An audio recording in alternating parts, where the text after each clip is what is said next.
Je suis Chelem Bazogo, présidente de l'association Zoé Action. Je suis également moi-même porteuse de la drépanocytose, c'est-à-dire que je suis homozygote SS.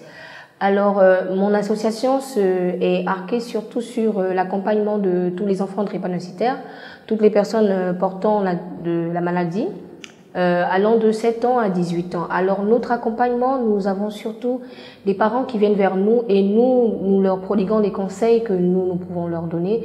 Nous avons aussi également des médicaments qui viennent en faveur d'eux, que nous pouvons distribuer selon la mesure, selon le besoin.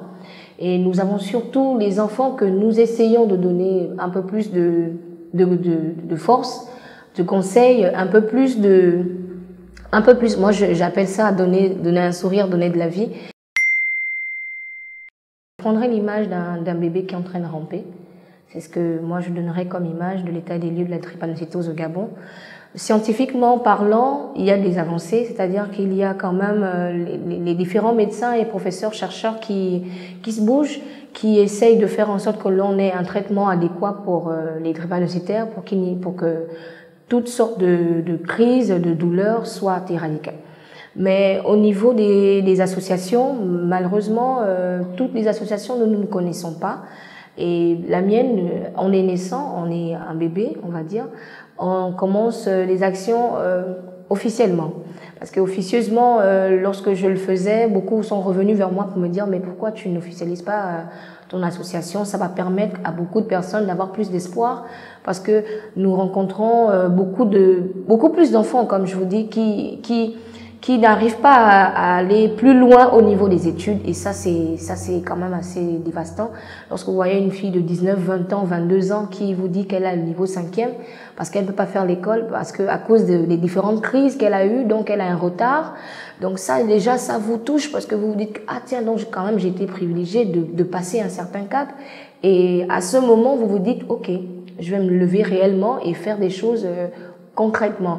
Donc, au niveau des partenariats avec les différentes associations, je me suis rendue personnellement en tant que présidente devant les 2 associations déjà. Et bon, voilà, pour assister les autres, pour voir comment elles aussi, elles travaillent. Nous avons le même combat.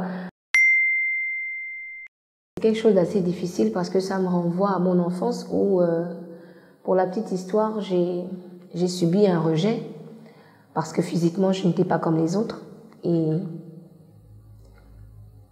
c'est difficile. C'est difficile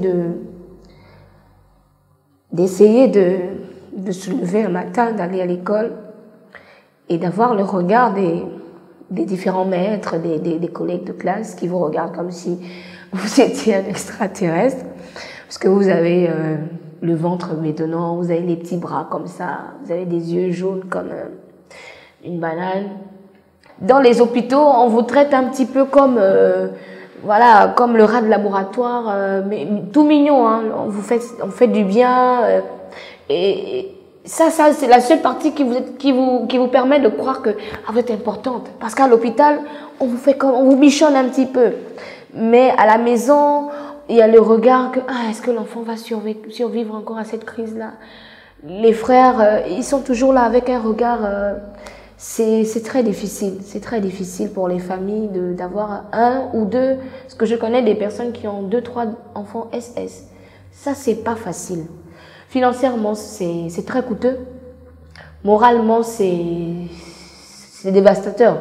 C'est malheureusement ce qu'on rencontre, les enfants qui ne peuvent pas avancer au niveau des études parce que le nombre de crises qu'ils font par an, à cause du fait qu'ils n'ont pas les moyens, on va dire les médicaments, ou alors les moyens, l'accompagnement, ils n'ont pas tout ça, fait en sorte qu'ils prennent un coup au niveau de la scolarité. Au niveau de l'accompagnement social, je vous dis bien que c'est juste, personnellement, je vois beaucoup plus les ONG, les organismes, c'est-à-dire nos médecins qui nous ont accompagnés depuis l'enfance, essayer de faire des choses. Au niveau de l'État, les choses sont un petit peu ralenties. Bon, c'est un petit peu, tout le monde sait comment ça se passe, c'est un petit peu lent. Et je n'accuse pas l'État, je ne dis pas que c'est des personnes qui ne savent pas ce qu'ils font, non.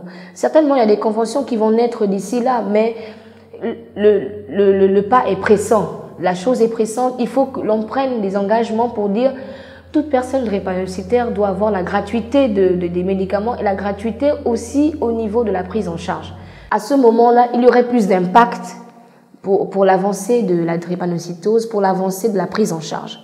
Mais si c'est juste que, bon, on enregistre, comme je me suis renseignée au niveau du CHU de Jeanne-et-Bourry, de mère et enfant, là-bas, lorsqu'ils font les enregistrements, il y a beaucoup plus d'enfants drépanocytaires, mais c'est difficile parce qu'on a besoin de sang, on a besoin de médicaments. La prise en charge n'est pas là.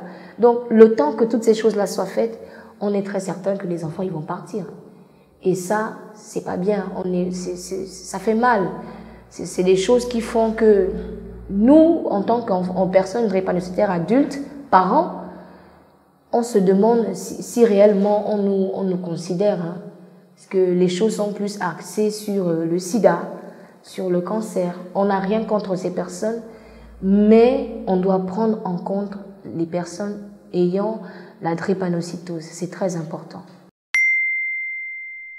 Au niveau du pays, du gouvernement, je suis sûre que l'État gabonais, avec les nouvelles personnes en place, et même les anciennes, ont une structure ont déjà un plan d'action pour les drépanocytaires.